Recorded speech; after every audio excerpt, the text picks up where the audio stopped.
আপনি যদি সত্যিই যদি ধর্ণা মঞ্চ করে যদি এসআইয়ের বিরোধিতা করতেন তাহলে আপনি মোথাগাড়ি কাণ্ডে কেন এভাবে সিআইডি লাগিয়ে গ্রেফতার করলেন মুফাক্কিরুল ইসলাম সাংবাদিক বাগানি থেকে শুরু করে আন্দোলনকারীদেরকে যারা নিরীহ? কেন আপনি আইএসএফ প্রার্থী একজন, তার কি কারণে তাকে অ্যারেস্ট করা হয়েছে আজকে রাত ৩টের সময় তার বাড়িতে ঢুকে ঘর দোর ভেঙে? কি কারণ? কোনো ভিত্তি নেই। মুফাক্কিরুল ইসলামকে কি কারণে অ্যারেস্ট করা হয়েছে কোনো কিন্তু প্রমাণ নেই, কোনো ভিত্তি নেই। সাংবাদিক একরামুল বাগানি, তিনি একজন সাংবাদিক, তিনি ডিজিটাল মিডিয়ার সাংবাদিক, তিনি সেখানে নিউজ কভার করতে গেছেন। তাকে কি কারণে গ্রেফতার করা হয়েছে? মোতাবাড়ি কাণ্ড করাচ্ছে। মোতাবাড়িতে কি এমন ঘটেছে? সেখানে কি সন্ত্রাসী হামলা হয়েছে? সেখানে কি কোনো কাউকে হত্যা করা হয়েছে? সেখানে কি হিন্দু মুসলিম দাঙ্গা হয়েছে? তাহলে মোতাবাড়ি কাণ্ড বলছেন। এসআইআর আন্দোলনকে ইচ্ছাকৃতভাবে কালিমালিপ্ত করা হচ্ছে। মেইন স্ট্রিম মিডিয়া যেমন আর রিপাবলিক বাংলার মতো নিউজ চ্যানেল, তারা বলছে এটা জঙ্গিপনা। আরে ভাই কি কৃষকরা আন্দোলন করলে খালিস্তানি, মুসলিমরা আন্দোলন করলে জেহাদি, তাহলে বাকিরা কে? তাহলে বিজেপি যে অস্ত্র রাখার কথা বলছে ঘরে, বিজেপি আরএসএস এর নেতারা রাত দিন মুসলমানদের বিরুদ্ধে বিষোদ্গার, মুসলমানদের বিরুদ্ধে ক্ষোভ, মুসলমানদেরকে মারো প্রকাশ্যে, ফেসবুক থেকে শুরু করে বিভিন্ন সামাজিক মাধ্যমে প্রকাশ্যে থ্রেট দিচ্ছে, মুসলমানকে মারো, মোল্লাদেরকে মারো, কাটো, এদেরকে যেখানেই পারো পুঁতে দাও। বিজেপির নেতা দিবাকর বলছে যে ঘরে অস্ত্র রাখো, শ্রমিক ভট্টাচার্য বলতে ঘরে অস্ত্র রাখো, দিলীপ ঘোষ বলছে ঘরে অস্ত্র রাখো। তাহলে এটা তো দাঙ্গা। তার প্রকৃত দাঙ্গাবাজরা প্রকাশ্যে ঘুরে বেড়াচ্ছে। শুভেন্দু অধিকারী জেহাদি করে একটা মুসলিম কমিউনিটিকে অপমান করছে বারবার। আপনি তাকে তো একবার অ্যারেস্ট করতে পারছেন না। তো দাঙ্গা করেছে ওই নিউজ চ্যানেলগুলো, ময়ূখ রঞ্জন, রিপাবলিক বাংলার মতো নিউজ চ্যানেলগুলো, যারা প্রতিনিয়ত হিন্দুদেরকে উস্কে দিয়ে মুসলিম বিদ্বেষী কন্টেন্ট তৈরি করে সেটাকে খবর বলে চালাচ্ছে। তাহলে মানুষ যদি শান্তিপূর্ণভাবে গণতান্ত্রিক প্রক্রিয়ায় আন্দোলন করতে নামে, তাহলে সমস্যা কোথায়? মোথাবাড়ি কাণ্ডে আইনজীবী মুফাক্কিরুল ইসলাম, যিনি ছিলেন সুজাপুরে শিফা হসপিটালের সামনে, কিন্তু তাকে মোথাবাড়ি অঞ্চলে যে কালিয়াচক ব্লকের সামনে সেখানে উস্কানিমূলক বক্তব্য দেওয়ার অভিযোগ দিয়ে ফাঁসানো হচ্ছে। 14 দিনের গ্রেপ্তারে এখন মুফাক্কিরুল ইসলাম এবং সাথে সাংবাদিক, ডিজিটাল মিডিয়ার সাংবাদিক একরামুল বাগানি। দেখুন, এটা আরও স্পষ্ট হয়ে গেল। রাজ্যের মুখ্যমন্ত্রী বলেছিলেন যে ওয়াকআফ নিয়ে গুলোগুলি বেশি করবেন না, অর্থাৎ ওয়াকআফ নিয়ে আন্দোলন করা যাবে না, ব্রিগেড পারমিশন পাওয়া যায়নি।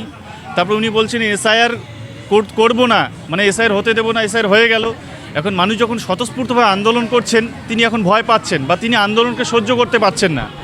তাই এই যে একটা আন্দোলনের যে একটা আগ্নেয়গিরির মতো যে আন্দোলনটা বেড়ে উঠছিল, মালদাকে কেন্দ্র করে গোটা রাজ্য জুড়ে যেভাবে আন্দোলন, জায়গায় জায়গায় মানুষ বিক্ষিপ্ত হবে আন্দোলন করছিলেন, তো তিনি বিজেপির এজেন্ডাকে বাস্তবায়িত করার জন্য তিনি কী করলেন, এই আন্দোলনকে স্থগিত করার জন্য মুফাক্কিরুল ইসলাম, আইনজীবী মুফাক্কিরুল ইসলাম এবং সাংবাদিক একরামুল বাগানি সহ 33 জনকে অ্যারেস্ট করলেন।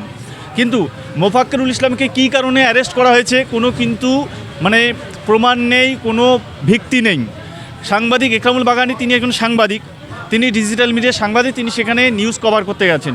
তাকে কি কারণে গ্রেপ্তার করা হয়েছে এবং বাকি 33 জনকেও যে গ্রেপ্তার করা হয়েছে, তাদেরকেও যে কি কারণে গ্রেপ্তার করা হয়েছে এটা পুরো স্পষ্ট যে তারা কেউ অভিযুক্ত নয়। আর মোতাবাড়ি কাণ্ড করাচ্ছে। মোতাবাড়িতে কি এমন ঘটেছে? সেখানে কি সন্ত্রাসী হামলা হয়েছে? সেখানে কি কোনো কাউকে হত্যা করা হয়েছে? সেখানে কি হিন্দু মুসলিম দাঙ্গা হয়েছে? তাহলে মোতাবাড়ি কাণ্ড বলছেন।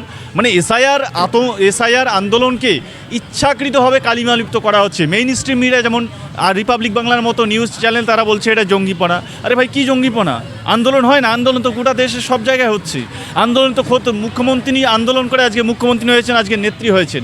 তাহলে আন্দোলন তো এদেশের স্পিরিট। এদেশে আন্দোলন হলে তবেই মানুষ অধিকার ফিরে পায়। আন্দোলন যদি আজ না হয়, মানুষ তো আরও মরবে। আজকে 150-র বেশি মানুষ মারা গেছে। আজকে মানুষ নিজের ভোটাধিকার হারিয়ে ফেলেছে। মানুষ আর্তনাদ, মানুষ এই নিজের ব্যথা, নিজের কান্না কাকে বলবে বুঝতে পারছে না। স্বয়ং মুখ্যমন্ত্রী নিজেও হাল ছেড়ে দিয়েছেন। ইনি বলছেন, ইনি প্রতিশ্রুতি দিয়েছিলেন এসআইআর হতে দেবো না, এসআইআর হয়ে গেল। মানুষ তো এখন দিশেহারা হয়ে গেছে। মানুষ দিশেহারা, আত্মহারা হয়ে এদিক বিদিক শূন্য হয়ে ঘুরছে। তাহলে মানুষ যদি শান্তিপূর্ণভাবে গণতান্ত্রিক প্রক্রিয়ায় আন্দোলন করতে নামে, তাহলে সমস্যা কোথায়?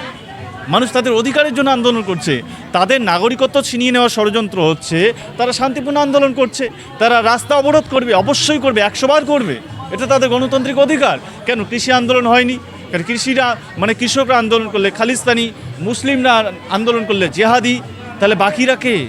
তাহলে বিজেপি যে অস্ত্র রাখার কথা বলছে ঘরে, বিজেপি আরএসএস এর নেতারা রাত দিন মুসলমানদের বিরুদ্ধে বিষোদ্গার, মুসলমানদের বিরুদ্ধে ক্ষোভ, মুসলমানদেরকে মারো প্রকাশ্যে, ফেসবুক থেকে শুরু করে বিভিন্ন সামাজিক মাধ্যমে প্রকাশ্যে থ্রেট দিচ্ছে, মুসলমানকে মারো, মোল্লাদেরকে মারো, কাটো, এদেরকে যেখানেই পারো পুঁতে দাও। বিজেপির নেতা দিবাকর বলছে যে ঘরে অস্ত্র রাখো, শ্রমিক ভট্টাচার্য বলতে ঘরে অস্ত্র রাখো, দিলীপ ঘোষ বলছে ঘরে অস্ত্র রাখো। তাহলে এটা তো দাঙ্গা। আপনি ঘরে অস্ত্র রাখা মানে কি? ঘরে বন্দুক পিস্তল রাখতে বলছেন, তার মানে কি ঘরে বন্দুক পিস্তল রাখতে হবে, মুসলমানদেরকে মারতে হবে? তার মানে কি এরা মারছে? যত কোথাও যদি ঘটনা দাঙ্গা হয় তাহলে এরাই ঘটাচ্ছে। এর আগে যত মূর্তি ভাঙা দেখেছেন আপনারা, যত মূর্তি ভাঙা, এই মূর্তি ভাঙা এটাকে কেন্দ্র করেই তো দাঙ্গা হয়। যত কালী পূজা, কালী মূর্তি থেকে শুরু করে ঠাকুরের মূর্তি ভাঙা হয়েছে, সব কিছুতে অভিযুক্ত কারা ছিল? RSS, BJP. তার প্রকৃত দাঙ্গাবাজরা প্রকাশ্যে ঘুরে বেড়াচ্ছে। শুভেন্দু অধিকারী জেহাদি করে একটা মুসলিম কমিউনিটিকে অপমান করছে বারবার। আপনি তাকে তো একবার অ্যারেস্ট করতে পারছেন না, বরঞ্চ তিনি আরও তার লাগামহীন হয়ে যাচ্ছেন দিনকে দিন। এবং মুখ্যমন্ত্রী নিজে কলকাতার বুকে এসআইআর বন্ধ করার দাবিতে ধর্নায় বসেছিলেন, এবং যখন দেখা যাচ্ছে যে জেলাগুলিতে এরকমভাবে সাধারণ মানুষ যখন এসআইআর বন্ধের দাবিতে ডিলিটেড ভোটার তারা হয়েছেন, সেই বিক্ষোভ নিয়ে শান্তিপূর্ণ মিছিল করছেন, সেখানে ভিডিওতে স্পষ্ট দেখা যাচ্ছে যে মোফাক্কেরুল ইসলাম সেখানে গণতান্ত্রিক পদ্ধতিতে মিছিল চালিয়ে যাওয়ার জন্য আরও সাহসিকতা তাদেরকে জুগিয়েছে। দেখুন, আপনার যে প্রশ্নটা, আজকে এই আন্দোলন যেটা হয়েছে বা যেটা হচ্ছে, সাধারণ মানুষ স্বতঃস্ফূর্তভাবে করছে। মমতা ব্যানার্জি যে ধর্নাটা করেছিলেন, কী কারণে করেছিলেন? ওই সময় জ্ঞানেশ কুমার কিন্তু কলকাতায় উপস্থিত ছিলেন। তার উচিত ছিল জ্ঞানেশ কুমারকে ধরা, জ্ঞানেশ কুমারের কাছে উপযুক্ত জবাব চাওয়া। বাঙালির প্রতি এরকম অতর্কিত হামলা কেন হচ্ছে? প্রকৃত বাঙালি নেতাজি সুভাষচন্দ্র বসুর মতো একজন স্বাধীনতা সংগ্রামীর মানে পরিবার থেকে এরকম নাম বাদ যাচ্ছে কেন হচ্ছে? কিন্তু তিনি নাটকীয়তার মোড় দেওয়ার জন্য, মানুষ যাতে আন্দোলন করতে না পারে, সমস্ত কিছু দৃষ্টি, সমস্ত কিছু অ্যাটেনশন নিজের কাছে টানার জন্য তিনি এখানে একটা নাটক তৈরি করলেন। ধর্মতলায় একটা ধর্ণা মঞ্চ, সে ধর্ণা মঞ্চ আবার রাত 10টা থেকে পুরো ফাঁকা। আপনার টাকা আছে, টাকার বলে লোকজন নিয়ে আসবেন, এসে একটা ধর্ণা মঞ্চ করে মানুষের সাথে এভাবে ছেলেখেলামি করবেন? মানুষের অধিকার নিয়ে আপনি এরকম হাসি ঠাট্টা তামাশা করবেন? আপনি যদি সত্যিই যদি ধর্ণা মঞ্চ করে যদি এসআইআর বিরোধিতা করতেন, তাহলে আপনি মোথাগাড়ি কাণ্ডে কেন এভাবে সিআইডি লাগিয়ে গ্রেফতার করলেন মোফাক্কেরুল ইসলাম, সাংবাদিক বাগানি থেকে শুরু করে আন্দোলনকারীদেরকে যারা নিরীহ? কেন আপনি আইএসএফ প্রার্থী একজন, তার কী কারণে তাকে অ্যারেস্ট করা হয়েছে আজকে রাত 3টের সময় তার বাড়িতে ঢুকে ঘর দোর ভেঙে? কী কারণ? কোনো ভিত্তি নেই। অর্থাৎ রাজ্যের মানুষ আতঙ্কে আছে।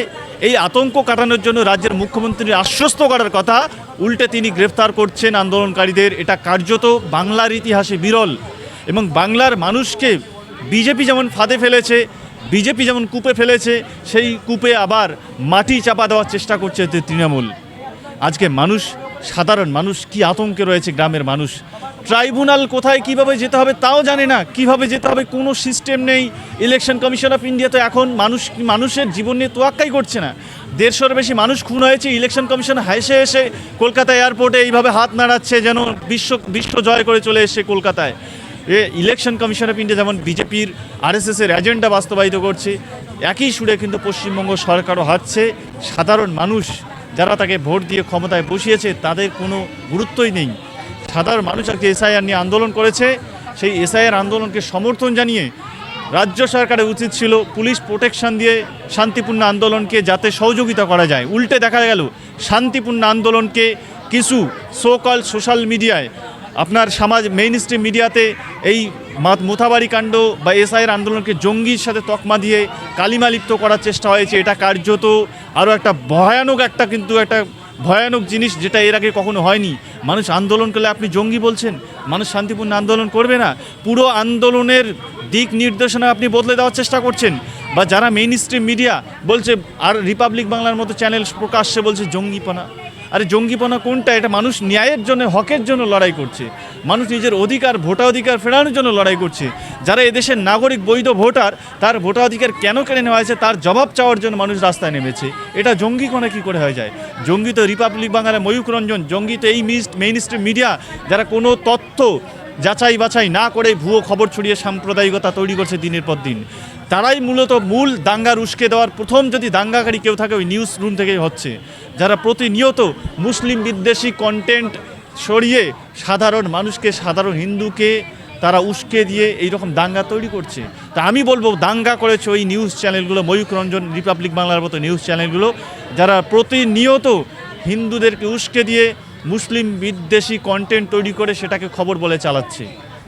মুখ্যমন্ত্রী নিজে এসআইআর এর বিরুদ্ধে দাঁড়াচ্ছেন, এসআইআর বিরুদ্ধে লড়াই করেছেন এবং এখন মোফাক্কেরুল ইসলাম যখন এসআইআর এর বিরুদ্ধে মানুষকে লড়াই করার জন্য উৎসাহ দিচ্ছেন তাকে গ্রেপ্তার করালেন।